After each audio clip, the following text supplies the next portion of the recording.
आज army day से पहले जो सालाना प्रेस कॉन्फ्रेंस होती है आर्मी चीफ की, उसके लिए जब जनरल पांडे आए तो उन्होंने कई बातें सामने रखी, जिसमें लाइन ऑफ एक्चुअल कंट्रोल पर स्थिति को उन्होंने स्टेबल बताया, लेकिन इसके साथ ही अनप्रिडिक्टेबल भी, यानी कि कुछ भी हो सकता है। पूर्वोत्तर की सीमा पर खासकर उन्होंने ये जानकारी दी कि चीन की तरफ से डिप्लॉयमेंट में इजाफा हुआ है, लेकिन साथ ही ये विश्वास भी दिया कि भारत की सेना समूची सरहद पर चीन को टक्कर देने की स्थिति में इस समय तैनात है। डोकलाम, गलवान और तवांग चीन को 3-3 झटके देने वाला, उसकी दादागिरी को चुनौती देने वाला भारत दुनिया में अकेला मुल्क है जो दुनिया को दिखा रहा है कि कैसे चीन के छक्के छुड़ाए जाते हैं, कैसे चीन को सबक सिखाया जाता है, बताया जाता है कि अगर छेड़ोगे तो बुरी तरह पिटोगे।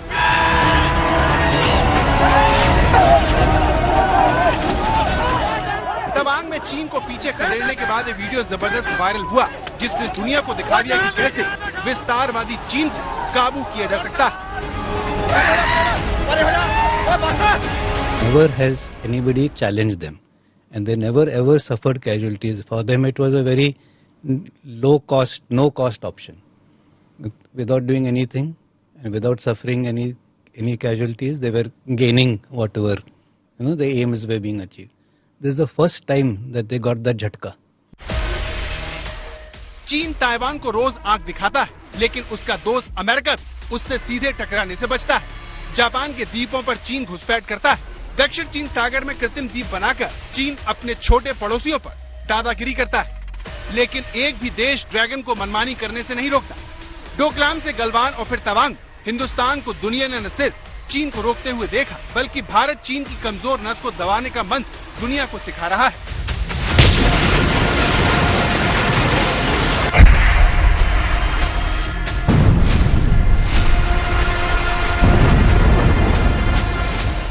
भारत चीन की फितरत जानता है, इसीलिए एलएसी पर हर दिन हर पल उसकी तैयारियों को पुख्ता कर रहा है। भारतीय सेना नए नए हथियारों से लैस हो रही है।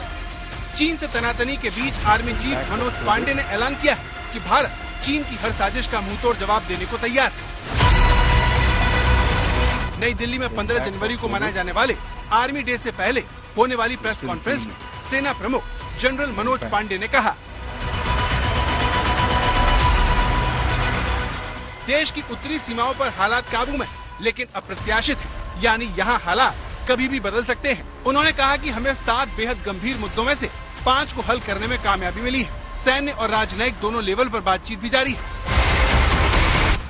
The larger picture is that we have demonstrated our will to strike. Again, whether we struck the number of casualties, the number of terrorists who were killed is not important. The fact is that we have said that if you do something to us, we will do something to you. बड़ी बात यह है कि सेना प्रमुख ने चीन का नाम नहीं लिया। आर्मी चीफ ने दूसरी अहम बात ये कही कि एलएसी की मौजूदा स्थिति को बदलने के लिए हो रही किसी भी कोशिश को नाकाम करने में सेना सक्षम है। इसके लिए उनके पास मजबूत सेना और हथियार मौजूद है।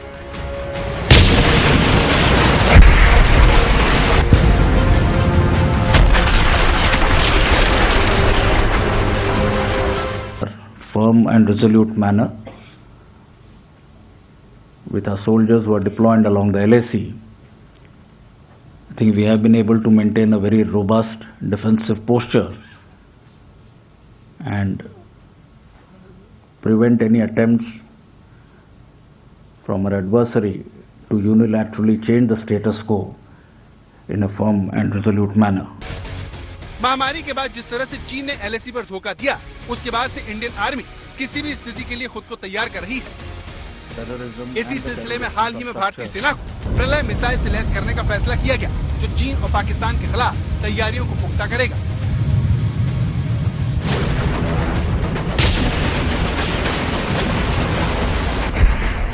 पिछले साल 15 दिसंबर को देश की सबसे शक्तिशाली इंटरकॉन्टिनेंटल बैलिस्टिक मिसाइल अग्नि 5 के ट्रायल का सफल परीक्षण किया गया। इस मिसाइल 5500 किलोमीटर की दूरी पर टारगेट को सफलता से तबाह किया। इसके अलावा पिछले साल धनुष और निर्भय क्रूज मिसाइल का सफल परीक्षण करके चीन को भारत ने अपनी ताकत दिखा दी।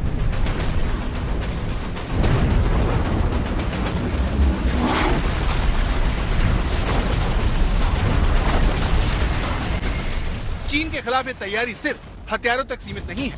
भारत LAC से लगी सीमा पर लगातार सड़क, हाईवे और टनल का जाल बिछा रहा है, जिससे जरूरत पड़ने पर कम से कम समय में दुर्गम इलाकों में सेना को तैनात किया जा सकेगा। In terms of the numbers, I would say there has been slight increase in the number of troops that we find opposite our Eastern Command, but we are keeping a close watch on the movements, activities there with all the surveillance resources. Bharat और चीन के बीच 4056 kilometre की लंबी वास्तविक नियंत्रण रेखा है। साल 2017 में चीन ने डोकलाम में घुसपैठ की, भारत ने यहाँ उसे सड़क बनाने से रोक दिया और 80 दिनों तक दोनों देशों की सेनाएं आमने सामने रही। इसके बाद मई 2020 में कोरोना महामारी के बीच चीन की सेना LAC के पश्चिमी सेक्टर में आकर बैठ गई। इसके बाद पिछले साल 9 दिसंबर को भारत और चीन के सैनिकों के बीच अरुणाचल प्रदेश के तवांग में हाथापाई हुई। चीन पूरे अरुणाचल प्रदेश को अपना हिस्सा बताता है। Does not come to the fore is as to what has happened or what infrastructure has developed on our side.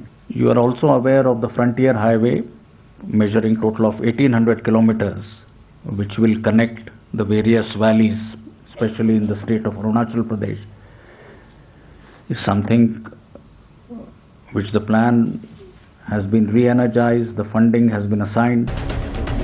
लेकिन भारत हर मन से चीन को आईना दिखा रहा है।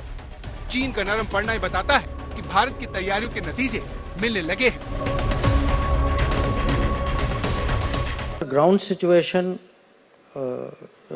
आपके पक्ष में जाए तो आपकी डिप्लोमेसी और मजबूत होती।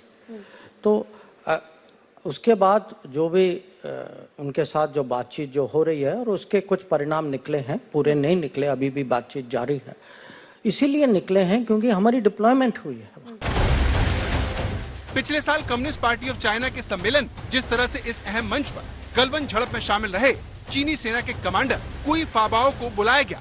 उसने चीन के खतरनाक मंसूबों को सबके सामने लाकर रख दिया है। इसीलिए हिंदुस्तान चीन के खिलाफ अपनी तैयारियों में कोई कसर नहीं छोड़ना चाहता।